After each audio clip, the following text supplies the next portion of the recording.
is the same guy that read my charge to me in 2019 that read the charge again yesterday. The same court registrar, same guy. So I was looking at him like, you should have told the judge who you are dealing with now.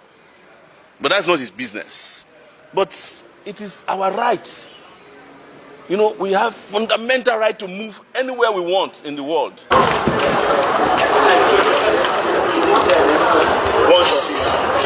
Say y'all.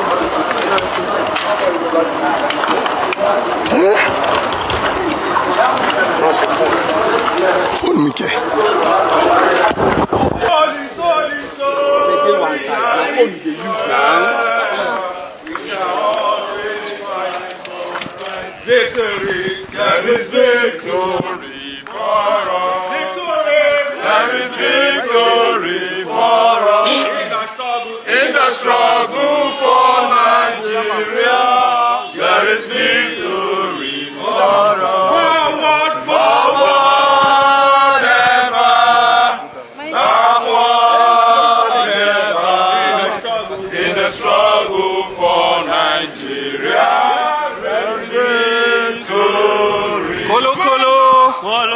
Kolo Kolo Temper. Sing the anthem. Thank you very much, everyone. I'm not supposed to speak on behalf of my lawyers because most of the job speaking about this case was done yesterday. But the information we have for you is that the judge has finally granted bail after the hearing yesterday. And the bail conditions are very mathematical, so I leave it to the lawyers. But it's just to inform the Nigerian people that we are very resolute in our desire to make sure this country is extricated from the hands of mediocre people who are holding the country to ransom. We are very committed to ensuring that the welfare of the people of this country is paramount to us. And we are not doing it because elections are coming. We are not emergency activists, the ones that started yesterday, El-Rufai, Amechi, and the rest of them. We do this as a matter of conviction, and it is our body clock that reminds us about injustice, not election calendars. So we know that the police is interested in my passport, and the judge asked me to deposit the passport. As you are aware, I have only one passport, the green Nigerian passport. But you can take the passport, but you can't take away my rights. You can't shut me up. You cannot make me disappear. It's not possible. And I want to assure you that as we continue to defeat our enemies, these people will be defeated as well. I am sure that some of you were here when Buhari charged me in 2019 for treason. And I told you that Buhari will be disgraced out of office. Though he completed his tenure, but it's a shadow of himself now, dancing with musicians and spraying money in wherever he is. He's now giving testimonies around the world so that he can earn, what do they call it, the Esther code that they collect. So the same thing will befall anybody that has destroyed this country. They will never enjoy their retirement. And the same thing applies to all these guys. And I want to remind our brothers in the police force as well that even though you might think we are not friendly with you because you have compromised yourself, but we also understand the difficulties you are facing. A DPO that has 500 men under his command gets 30,000 naira in a quarter to manage a police station with 500 men. So for him to buy fuel, he has to do extortion. For him to even buy stationery, he must extort somebody. In some cases, the elite will ask them to go and shoot somebody. The family of the person they have just shot will be the one to buy ampiclos for the policeman who is now sick after shooting the person. That is the nature of our country. And I've heard a lot from you, and I want to say it, and I'm not patronizing the police. We want to extricate the rank and file of the police from that slavish pension system. It is that pension system that have been making the police now say, take your pension before retirement. So, and I've consulted with Deji. If it means that we do a nationwide protest for that, we are not doing it to patronize you. We will still deal with you if you do stupid things. But as employees of the federal government, you deserve housing, education for your children, you deserve to get paid more than a banker that you are protecting, because without the police, the bank cannot open. So, finally, I want to remind the legal IGP of police, Egbetokun, that he will never win this case. And he's going to lose like the rest of them. What he's doing now is equivalent to the chief of air staff asking a pilot to go and bomb somebody's house because he criticized him. That's exactly what he's doing. And that is, if that's not permitted, then this one is also going to fail.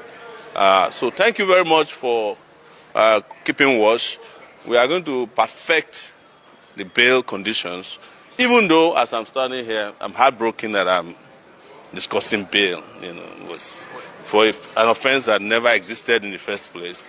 My gut was wrenching when the judge was reading bail conditions to me. And part of it was that Sowore might jump bail, might run away. You know, how is that possible that I'll run away from a country that I refuse to abandon the citizenship of Nigeria, even when I had the opportunity some 24 years ago? I could have abandoned Nigerian citizenship and become a U.S. citizen. If I was a U.S. citizen today, if you seize my Nigerian passport, you can't seize the U.S. passport. I will just fly out the next day. But we are here, come rain or sunshine. We are not running anywhere. And for this year, you know the motto. Stand for who stand for you. We stand for ourselves. Thank you. Before you go, sir, you seem to be very particular about your international passport. Is there any experience that has formed your narrative about you not releasing your passport? No. I am an international citizen as well. And a passport is not the property of the police. In fact, it's not the property of the judiciary. These are all abuses visited on us as citizens. I work internationally. I have my family based abroad. So restricting me to Nigeria by seizing my passport is not only targeting me as a person, my liberty. You are targeting my integrity, my dignity. You are targeting my family. You are targeting my existence. They want to force me to become a kidnapper. But I'm not going to become a criminal because they don't want me to work. For 5 years, between 2019 and 2025, when they withdrew their stupid treason charge from this same court, interestingly, it's the same guy that read my charge to me in 2019 that read the charge again yesterday. The same court registrar. Same guy. So I was looking at him like, you should have told the judge who you are dealing with now. But that's not his business. But it is our right. You know, we have fundamental right to move anywhere we want in the world. That passport is just the license to make that trip. And nobody should be restricted from doing that. But like I've told you, I'm a digital citizen. Whether I have a passport or not, I move. Keep moving. Maybe we speak on behalf of us. Gentlemen of the press and ladies of the press, we were in court today before Honorable Justice Liman for ruling on the bail application that we in the legal team filed on behalf of Mr. Omoyele Sowore.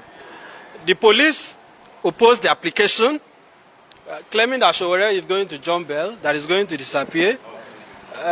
Embarrassingly enough, as the judge himself noted, and correctly so, even the police admitted Sowore on administrative bail, even though the conditions were ridiculous, asking him to bring a level 17 civil servant.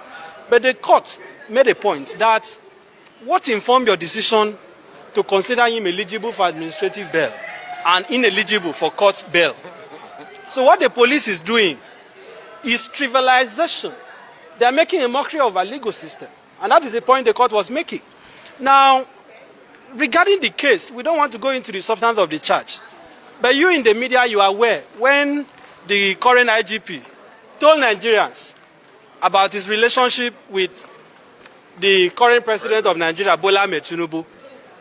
He told us how Tinubu change his life.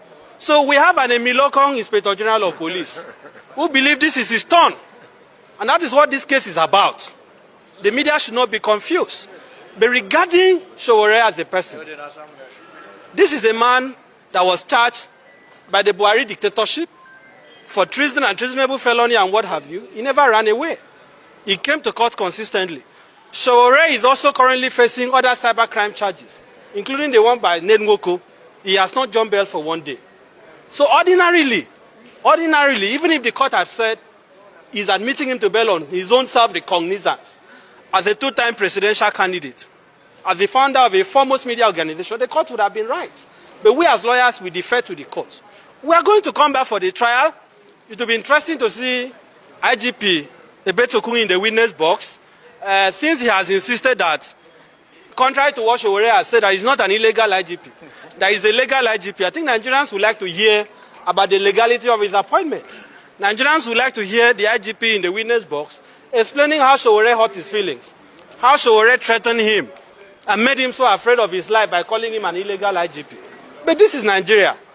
It is in Nigeria that an IGP will say these kind of things. Okay? There are some countries that if you speak in this manner, you will lose your job. So we'll come back on the next date and let's see how far they are going to go with this case. So for the sake of Nigerians who are not here, the bail conditions itself. Well, number one, bail was granted in the sum of 10 million naira with one surety in like sum. The surety must have a landed property within Abuja. A title document has to be deposited. The bail must be verified by the registrar of the court. However, my lord, in a very well-considered decision, and of course his international passport, which is the one that worries us and our clients, that he can no longer go to see his family. Sowore should not be held hostage by the Nigerian state. But we respect the decision of the court nonetheless. So he has, however, been given an extension of time for perfection of that bail. We are hoping that within today or tomorrow we are going to tidy that up. But regarding the charge itself, we are not losing sleep. Sowore is not losing sleep. We'll be here in April to see how far they are willing to go. Your name for the camera. Inibere FM. Thank you. Thank you.